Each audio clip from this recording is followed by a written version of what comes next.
আৰু 2 লাখ ল'ৰা ছোৱালীক আমি কৰ্মসংস্থাপনৰ ব্যৱস্থা কৰিম।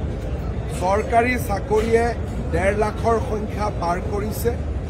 আজিৰ পৰা আমি আত্মনিৰ্ভৰ অৰ্থাৎ কৰ্মসংস্থাপনৰ বাবে যি ঘোষণা কৰিছিলোঁ তাক আমি কাৰ্যকৰীকৰণ কৰা আৰম্ভ কৰিছোঁ।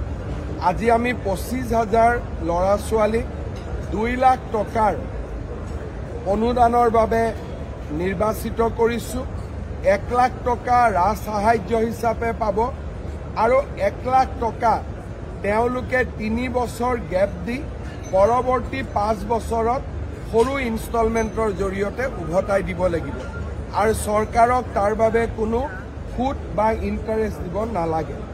আজি আমি 25,000 ল'ৰা ছোৱালীক প্ৰথম বেটছটোক আজি আমি আনুষ্ঠানিকভাৱে অনুদান বিতৰণ কৰিলোঁ।